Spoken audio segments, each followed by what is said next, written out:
তারপরে আচ্ছা, তারপরে ২ নম্বর যে পয়েন্টটা সেটা বলছে যদি কোনো ব্যক্তি একটা লিগ্যাল ডিসেবিলিটি চলাকালীন সময় আরো একটা লিগ্যাল ডিসেবিলিটি দ্বারা আক্রান্ত হয়, তাহলে কি হবে? ওই ডিসেবিলিটি পিরিয়ডটাকে কি করব আমরা এক্সটেন্ডেড করতে থাকবো। ধরতে থাকবো সে অসুস্থই আছে। ৩ নম্বর পয়েন্ট যেটা সেটা হলো তোমার যদি কোনো ডিসেবিলিটি কন্টিনিউ করে তার ডেথ অবধি, মনে করো কোনো মাইনর থাকতে সে মারা গেল এবং সেই ক্ষেত্রে সে একটা যদি বাচ্চা রেখে মারা যায়, তাহলে ওই বাচ্চা যতদিন না পর্যন্ত তোমার এনেবল হচ্ছে ততদিন পর্যন্ত আমরা গণ্য না। এটা তো আমরা গতকালকে পড়ছি না? হ্যালো জি স্যার, গতকালকে পড়েছি। তাহলে ব্যাপারটা হচ্ছে এরকম, মনে করো আমি আমার বয়স হচ্ছে 12 বছর 16 বছর আমার একটা আলহামদুলিল্লাহ বাচ্চা আছে।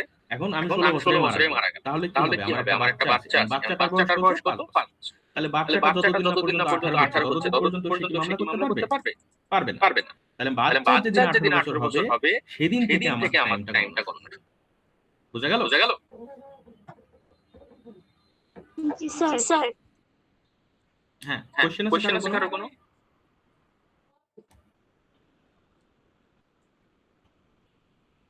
Is there any question? কারো কোনো কোশ্চেন আছে? স্যার ফার্স্ট পয়েন্ট শুনতে পাইনি এই সমস্যার জন্য যে বললেন না স্যার 3টা পয়েন্ট 6 এ দেয়া আছে। আচ্ছা মানে আমি বলতে চাচ্ছি যে যদি কোনো ব্যক্তি লিগ্যালি ডিসেবল হয় এবং সেই অবস্থাতে যদি তার কোনো মামলা করার অধিকার হয় সে যতদিন না পর্যন্ত এনেবল হচ্ছে ততদিন পর্যন্ত টাইমটা আমরা স্টপ করে রাখি।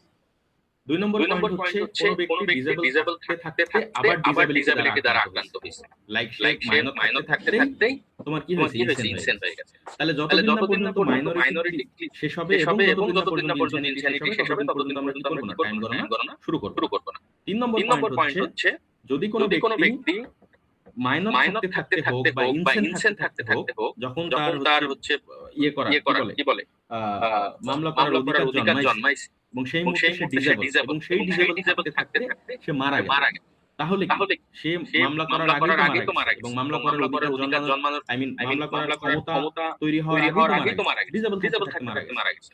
এখন মারা যাওয়ার সময় সে একটা বাচ্চা রেখে গেছে এন্ড সেই বাচ্চা যতদিন না পর্যন্ত 18 বছর হচ্ছে সে কি মামলা করতে পারবে না। তো ততদিন পর্যন্ত আমরা বন্ধ রাখব।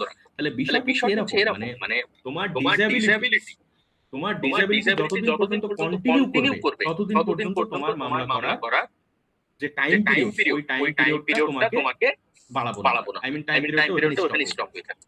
বুঝছো? স্যার একটা উদাহরণ দিয়ে বুঝায় দেন তাহলে আরো ক্লিয়ার হবে। আচ্ছা, তাহলে প্রথম থেকে একটা উদাহরণ দিয়ে বুঝাই দিই, আমাকে দিও। মনে করো আমার বয়স যখন 16, ঠিক আছে? আমার বয়স 16 তখন আমার কাছ থেকে 10 লক্ষ টাকা নিচ্ছে। কত লক্ষ টাকা? 10 লক্ষ। ওকে। এই জায়গাতে আমার মামলা করার জন্য মামলা করার যে সিস্টেম, আমি কি মামলা করতে পারবো? কারণ আমার তো 18 বছর হয় না এখন। মামলা করতে পারবো? না স্যার। ওকে।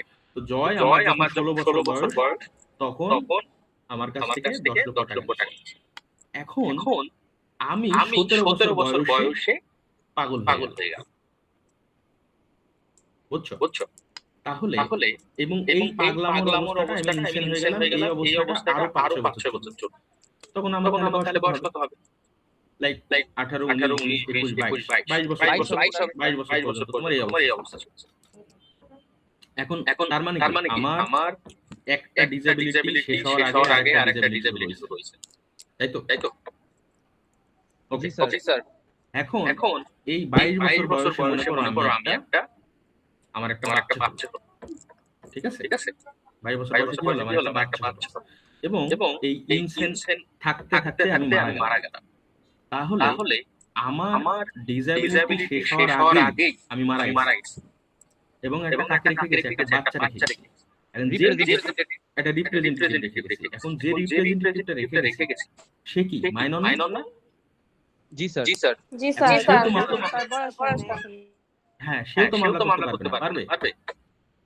পারবে না, তার স্যার। 18 বছর হলো। হ্যাঁ, সে যখন 18 হবে তখন পারবে। তাহলে তার যতদিন না পর্যন্ত 18 হচ্ছে ততদিন পর্যন্ত স্টপ থাকবে জিনিসটা। আবার দেখা গেল তার 18 হওয়ার আগে সে ইনসেন হয়ে গেছে। মানে বংশগত রোগ। সে ইনসেন হয়ে গেছে। সে যতদিন না পর্যন্ত তোমার ইনসেনিটিটা শেষ হবে ততদিন পর্যন্ত কি হবে? মামলাটা স্টপ থাকবে। মামলার যে টাইম পিরিয়ড সেটা শুরু হবে না। হ্যাঁ, আবার বুঝি নাই জয় কিছু বলতেছো? বললাম স্যার যে পর্যন্ত তার ইনফিনিটি শেষ না হবে সেই পর্যন্ত মামলার টাইম পিরিয়ডটা শুরু হবে না। এক্স্যাক্টলি কথা হলো এইটা যে সেটা হতে পারে আমার হতে পারে আমার লিগ্যাল রিপ্রেজেন্টেটিভ। তবে বিষয়টা কিন্তু মাথায় রাখতে হবে যে এই জিনিসটা কিন্তু একটা কন্টিনিউয়াস পিরিয়ড হতে হবে। মাঝখানে যদি একবার আমার তোমার কি হয়ে যায়, আমি সুস্থ হয়ে যাই, তাহলে আবার পরবর্তীতে যতই আমি অসুস্থ হই ওটা আমাকে সেভ করবে না। বুঝছো? জি স্যার বুঝতে পারছি। মনে করো জিনিসটা এমন যে আমি 16 বছরে অসুস্থ হয়ে গেছি, 16 বছর পর্যন্ত মামলা করার সুযোগ নাই। 16 বছরে তুমি আমার কাছ থেকে টাকা নিচ্ছ। আমি 18 বছর যেদিন হলো সেদিন কি হয়ে গেল? আমি তো এনাবেল হয়ে গেলাম। তো মামলা করতে পারি ওই দিন। পারি না? জি স্যার পারেন স্যার। পারি। আমি হইছে কি 18 বছর 5 মাস। এই 5 মাস সুস্থ ছিলাম। এমনি 5 মাস একদম পারফেক্টলি ওকে ছিলাম। 18 বছর 5 মাস বয়সে আমি অসুস্থ হয়ে গেছি। সেটা আমার সারা জীবন ধরে আমি অসুস্থ হয়ে থাকলাম, কোনো সমস্যা নেই। কিন্তু আমি তো 5 মাস সুস্থ ছিলাম। তো এই 5 মাসের মধ্যে যদি আমি মামলা না করি তাহলে আমার টাইম গণনা কিন্তু শুরু হয়ে যাবে। তো বেসিক্যালি বিষয়টা এমন যে সাবসিকুয়েন্টলি পরবর্তীতে আমি যতই অসুস্থ হই না কেন আমার মামলা করার অধিকার তৈরি হওয়ার পর থেকে যেকোনো সময় পরবর্তীতে যেকোনো এক সময় যদি আমি সুস্থ হয়ে যাই, যেকোনো এক সময় যদি আমি মামলা করার অধিকার জন্মাই, লাইক আমি ইনসেন থেকে আমি কোনোভাবে কিছুই না, আমি কোনো লিগ্যাল ডিসএবিলিটি নাই, তাহলে পরবর্তীতে যত লিগ্যাল ডিসএবিলিটি আসুক আমার কোনো ধরনের সেভিং হবে না সেখানে। আমি কোনো ধরনের এক্সেপশন পাবো না, আমার টাইম গণনা শুরু হয়ে যাবে এবং লিমিটেশন পিরিয়ড শেষ হয়ে গেলে আর মামলা করতে থাকবে না। বুঝছো?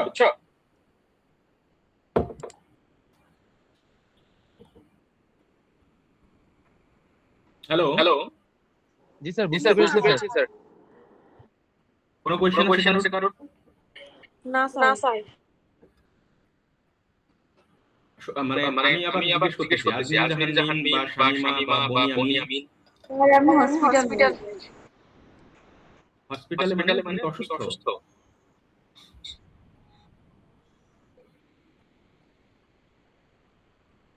বনিয়ামিন আসসালামু আলাইকুম স্যার। ওয়ালাইকুম আসসালাম। পড়া স্যার বুঝছো? জি স্যার আমি 36 বেজের স্টুডেন্ট স্যার। আচ্ছা, আপনি পড়া বুঝতেছেন? জি স্যার আপনার সাথে কথা বলে আসলাম স্যার ডিপার্টমেন্টে। আচ্ছা। খন্দকার আসপিয়া পড়া বুঝছেন? জি স্যার আচ্ছা, পড়া না বলতে বলবেন, ঠিক আছে? আমি জিজ্ঞেস করব বারবার যে পড়া বুঝতেছেন কিনা। ওকে। এই যে ঘটনাটা দেখেন, এই ঘটনাগুলো মনে রাখবেন সবসময়। এই ইলাস্ট্রেশনগুলো মনে রাখবেন। এই ইলাস্ট্রেশন থেকে পরীক্ষায় প্রশ্ন আসবে। ইলাস্ট্রেশন বলতেছে কোনো একজন ব্যক্তির কাছ থেকে কেউ একটা বোট হায়ার করলে হায়ার মানে ভাড়া করছে, নৌকা ভাড়া করার পর ওই নৌকা ভাড়ার যে টাকা সেটা তাকে দেয় নাই। বুঝছো? The right to sue মানে কি? মামলা করার অধিকার।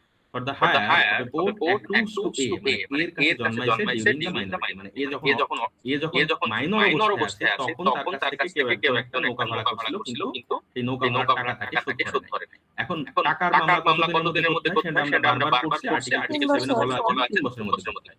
He attains majority 4 years after such act. সে 4 বছর পর, I mean 14 বছর যখন বয়স ছিল তখন হচ্ছে তোমার টাকা এটা ভাড়া করছে। তাহলে 4 বছর পর সে 18 বছর তার বয়স হচ্ছে। He may institute his suit at any time within the years from the date of his attaining it. এবং যেদিন থেকে কি হলো মেজর হলো সেদিনের মধ্যে তারপর থেকে কি তার মামলা করার টাইমটা আমরা শুরু করব এবং তখন সে মামলাটা করতে পারবে। বুঝা গেল? আচ্ছা। আবার এটা দেখো, a right to sue accrues to Z during his minority. Z যখন মাইনর ছিল তখন তার হচ্ছে কি মামলা করার অধিকার জন্মাইছে after the act, but while Z is still minor, তখন সে মাইনর অবস্থাতেই আছে, কি বিকামস ইনসেন। দেখো আমি যে উদাহরণটা দিলাম, সে মাইনর থাকতে আবার কি হয়ে গেছে? ইনসেন হয়ে গেছে। Time runs against Z on the date when he is insanity and minority, এবং জেড যখন মাইনরিটি শেষ হবে এবং ইনসেনিটি শেষ হবে, দুইটা যখন শেষ হবে তখন কি হবে, টাইমটা গণনা আমরা করব। কারণ লিমিটেশনটা শুরু হবে। লিমিটেড শুরু হবে।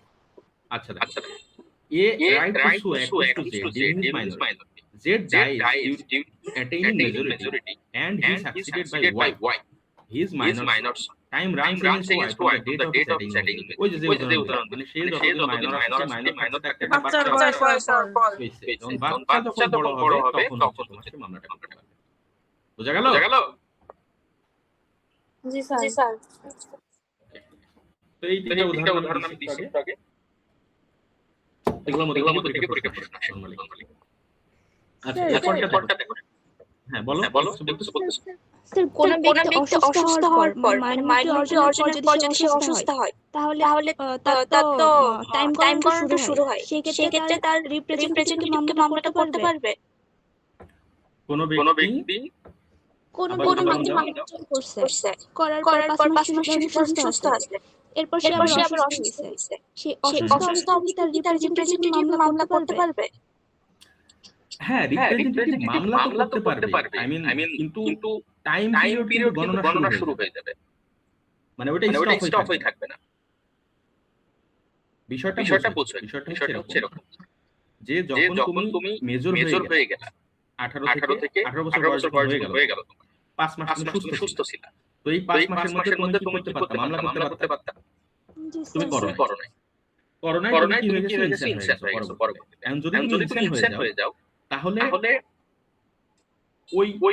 তুমি ওই সুবিধাটা পাবা না, যে তোমার ওই টাইমটা স্টপ হয়ে থাকবে, ওই সুবিধাটা হবে। লাইক তোমার 12 বছর টাইম যদি থাকে তাহলে তোমার টাইমটা গণনা শুরু হয়ে যাবে, মানে তুমি যেদিন থেকে ইনসেন্ট তুমি যেদিন থেকে তোমার মেজর হয়েছে ওই দিন থেকে টাইম গণনা শুরু হয়ে যাবে। এবং সেই টাইমের ভিতরে তুমি যদি করো না তাহলে তোমার লিগ্যালি রিপ্রেজেন্টেটিভরা মামলা করে দেবে তোমার পক্ষ থেকে, যদি তারা যদি মেজর হয়। আমি তোমার ছেলে আছে 18 বছর বয়স, সে করবে তোমার জন্য, देयर ইজ নো প্রবলেম। তো তোমার যদি মামলা করার সুযোগ থাকে সে করতে পারবে, কিন্তু তুমি ওই সুবিধাটা পাবা না, মানে তোমার টাইমটা স্টপ হয়ে থাকবে না। বুঝছো? জি স্যার। মানে বিষয়টা হচ্ছে এরকম, একবার টাইম গণনা শুরু হয়ে গেলে সেটা চলতে থাকে অটোমেটিক, এবং তার মধ্যে ইদার তোমাকে করতে হবে মামলা অথবা তোমার কোনো রিপ্রেজেন্টেটিভ করতে হবে মামলা। অ্যাবেল পাস।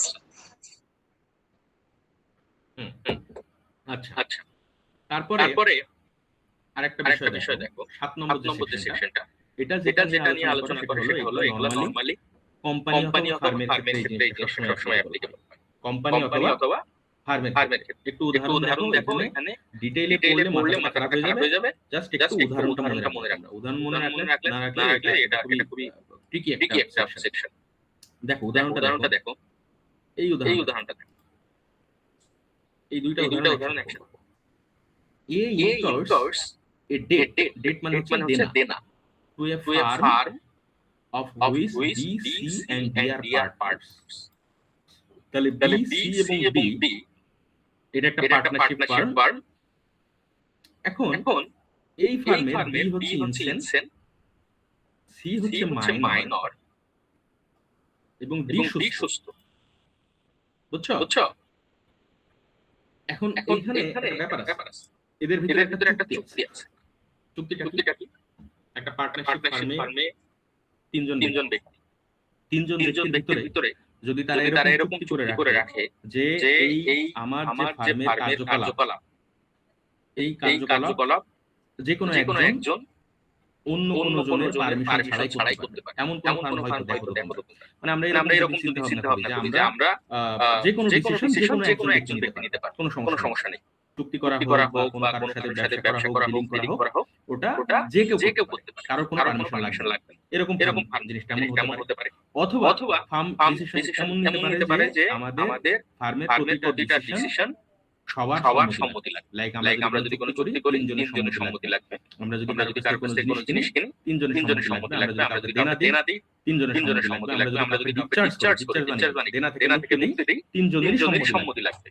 এরকম ডিসিশন যদি আমরা তার মানে ফার্ম দুই ধরনের দেখলাম। এক ধরনের ফার্ম বলতেছে যে এইখানে অন্য কারোর কোনো পারমিশন লাগবে না, একাই তুমি সবকিছু করতে পারো।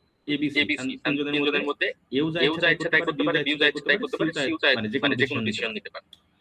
অথবা আরেক ধরনের ফার্ম বলতেছে যে তিনজনের মধ্যে যে কোনো ডিসিশন নিতে হলে